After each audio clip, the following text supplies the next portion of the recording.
aumentaría modestamente, o sea, no mucho. ¿Por qué? Porque estamos mencionando que los pacientes que tienen 120-80 son candidatos para hacerles modificaciones en el estilo de vida sin darles tratamiento medicamentoso, o sea, sin darles medicamentos, ¿verdad?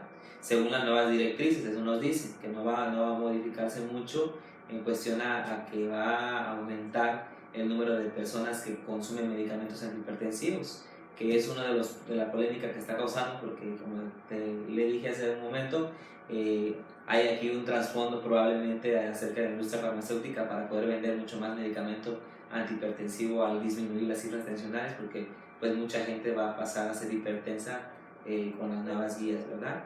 Entonces, alrededor del mundo más o menos va a subir como 2 puntos porcentuales encima de las recomendaciones de la JNC7 con la SAJA 2017. Otro aspecto que también nos preguntamos es cuál debe ser el objetivo, un ejemplo, para alcanzar en un paciente que tiene hipertensión, y si es el mismo objetivo para todos, para un paciente diabético con hipertensión, para un paciente que no tiene diabetes, nada más tiene hipertensión, o paciente que tenga enfermedad renal con hipertensión, o incluso pacientes que tengan hipertensión y tengan más de 65 años, que sean pacientes ancianos. Entonces, ¿cuáles son los objetivos? Si se van a estandarizar y van a ser los mismos para todos o van a ser individualizados. Eso también tenemos que visualizarlo muy bien, y lo que nos marca las guías es que el paciente lo tenemos que tratar de manera individual, ¿verdad? Pegarnos a las guías sí, pero tratar al paciente de manera farmacológica y con cambios en el estilo de vida de acuerdo al tipo de evento que presente y la comorbilidad agregada al paciente. Entonces, el nuevo objetivo es conseguir que tenga el paciente una TA sistólica menor a 130, ¿verdad? Y una diastólica menor a 80 milímetros de mercurio para prevenir un riesgo cardiovascular, es decir, un riesgo de padecer una enfermedad que tenga que ver con corazón, cerebro y riñones.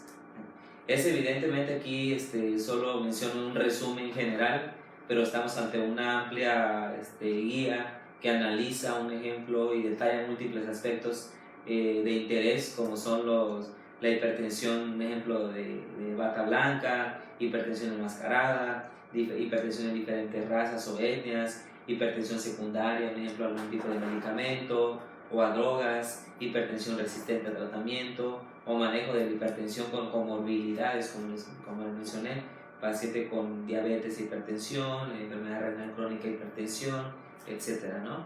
Así como se debe realizar las mediciones de la TA o cómo se inicia el tratamiento, si es tratamiento escalonado, monoterapia o terapia combinada, etcétera. Entonces, se abre un debate de dónde están los límites ahora, ¿verdad? ¿Cuál es el límite, no?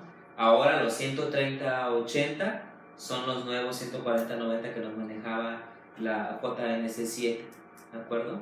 Y en resumen, pues hay mucho que leer, hay mucho que discutir, y se abre una polémica que no busca generar una indiferencia entre la población del área de la salud, sino aplicar un aforismo de decir hay que actualizar, ¿no?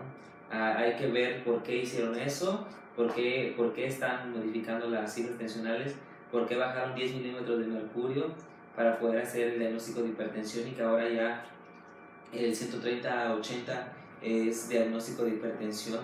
¿Por qué? En resumen, en general y sintetizándolo, porque se vio que todo paciente que tiene arriba de 120-80 milímetros de mercurio tiene un factor de riesgo alto de padecer una enfermedad cardiovascular.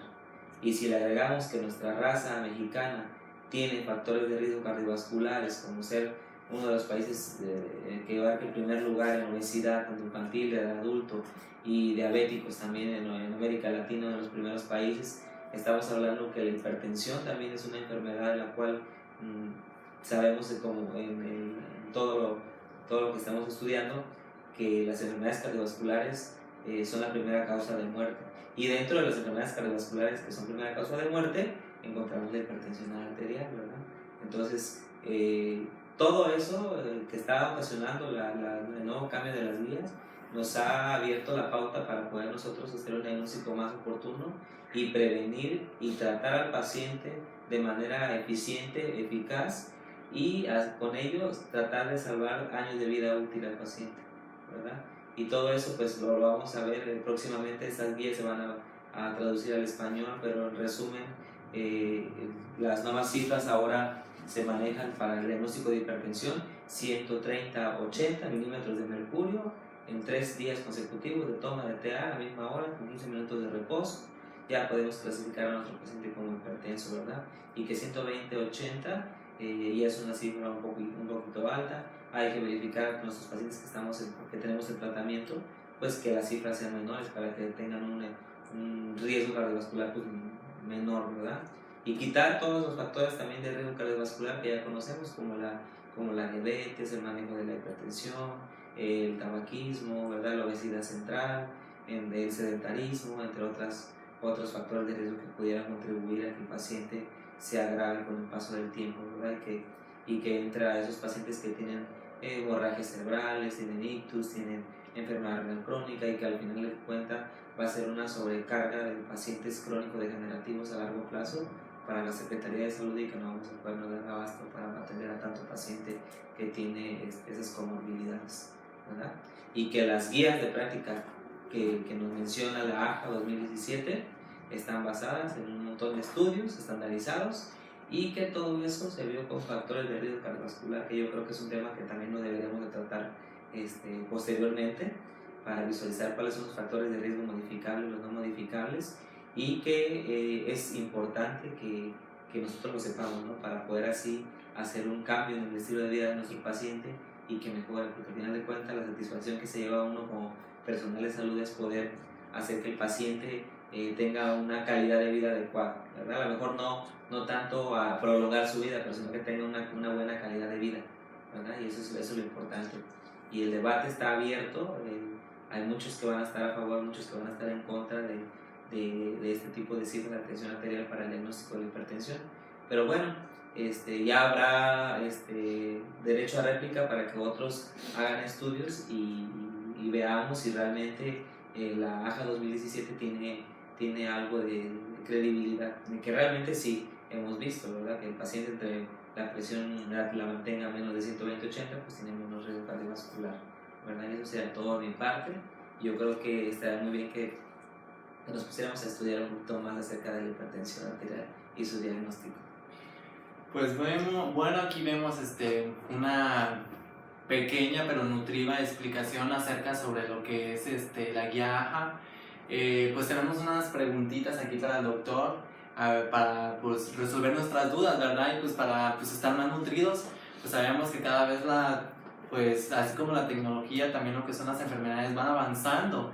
Entonces pues me gustaría que nos hablara pues acerca sobre lo que es la hipertensión, para que quede un poco más claro la hipertensión arterial y cuál es su origen y cómo se desarrolla. O sea, explíquenos un poquito, porque pues como sabe, nos están viendo estudiantes y sabemos que hay estudiantes que pues todavía no les queda un poco muy claro, o sea, no les queda claro debido a que pues hay hay términos que los confunden y pues no están como que muy familiarizados sí, con lo que es. Entonces sí, la hipertensión arterial es una enfermedad crónica, cardiovascular, ¿verdad? Que tiene la característica de cursar con un aumento de las cifras tensionales, desde la cifra de la presión arterial arriba de 130-80, como ya lo habíamos mencionado, ¿verdad? Y que eso supone un riesgo cardiovascular elevado. El origen de la enfermedad no lo sabemos específicamente, se ha relacionado mucho con el factor hereditario y con factores externos también. Por ejemplo, a mayor edad, obviamente el factor de riesgo es más alto para padecer hipertensión. Que tengan familiares de primer grado, que tengan hipertensión, también es un factor de riesgo. El consumo de tabaco, el alcohol, la obesidad central. Entonces, son varios factores de riesgo. Vale, la etiología o el origen como tal, como le repito, no está claramente establecida, pero sí tenemos los factores que pueden desencadenar esto, ¿verdad? Se hace un conjunto para que el paciente pueda tener hipertensión. La predisposición genética o hereditaria y los factores externos, ¿verdad? Los modificables, el estilo de vida malo que llevamos a veces la población puede ocasionar hipertensión. Ok, pues ya nos quedó un poquito claro más sobre lo que es la hipertensión arterial, pues origen y así. Pues otras preguntitas tenemos aquí para que nos quede un poquito más claro este tema. Me gustaría pues saber, o que nos pueda explicar en qué base o qué estudios determinan esos parámetros, y si esos estudios pues qué resultados nos arrojan o qué resultados nos dan a nosotros. Algo... Bueno, los estudios ya les había mencionado. Hay cifras, un ejemplo destacadas acerca de cómo se realizó todo este cambio, porque fueron años de estudio para poder hacer un cambio en los parámetros tensionales para el diagnóstico de hipertensión.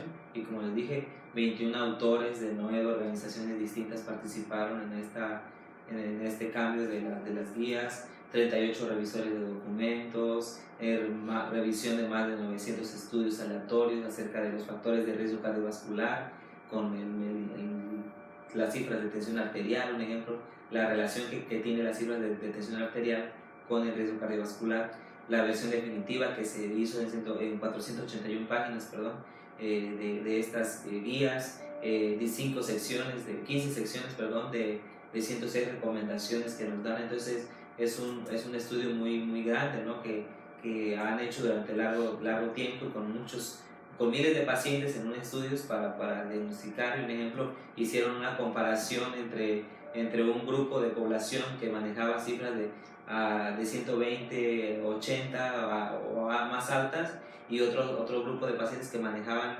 menos de 120, 80 con tratamiento farmacológico y no farmacológico, y vieron pues la diferencia que hay entre que los pacientes que tienen cifras tensionales de menos de 120, 80 tienen menos factores de riesgo cardiovascular, ¿verdad? Eso es lo importante, que sí hay una validez científica verídica, y que realmente fueron años de estudio de los científicos, cardiólogos, internistas, para verificar y visualizar que estos parámetros pues sean los ideales. Pero como en todo, la medicina es cambiante, ¿no? Lo que ahorita es verdad, mañana no es, ¿verdad? Así como en el 2003 nos dijeron 140-90, ahorita en el 2017 nos está diciendo que es 130-80.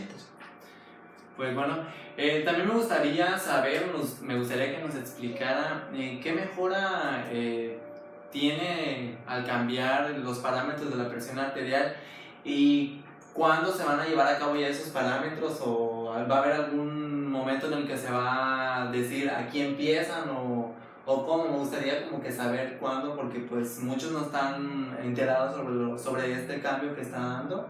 Entonces, quisiéramos saber los beneficios que se dan en cuestión a los cambios de las cifras tensionales, y que han bajado, un ejemplo, a 130, 80, son muchos. Un ejemplo, el disminuir para los pacientes que tengan enfermedades cardiovasculares, ¿verdad? Eventos adversos o complicaciones, más que nada, ¿verdad? Que vayan a pasar a tercer nivel a rehabilitación por tener una hemorragia cerebral, un derrame, una isquemia. Entonces, en sí como tal, el beneficio que vamos a obtener al área de la salud es tener menos pacientes con complicaciones cardiovasculares al disminuir las cifras tensionales para el diagnóstico de la hipertensión. Eso es como que punto y final en esto.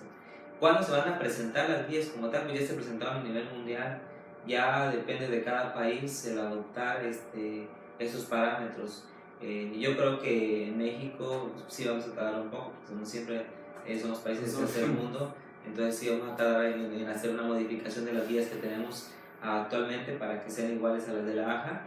Pero yo creo que los clínicos, los que practicamos la medicina como tal, médicos y enfermeras, podemos hacer ya el cambio, ¿no? Y hacer esos cambios en los pacientes en los que estamos tratando, para poder encajar esas guías de práctica clínica o las guías AJA, y poder hacer el diagnóstico oportuno. Por ejemplo, ya un paciente que va a mi consulta con las guías que ya le invito a la de la AJA 2017, pues si yo le encuentro 130-80, ya le diagnostico hipertensión, ¿verdad? Aunque la guía mexicana no me diga que no, pues ya hay una validez a nivel mundial en esta cuestión. No voy a esperar 3 años a que modifiquen las guías de práctica clínica o aquí en México, sino que yo ya tengo que estar actualizado en esta cuestión, ¿verdad? Más que nada.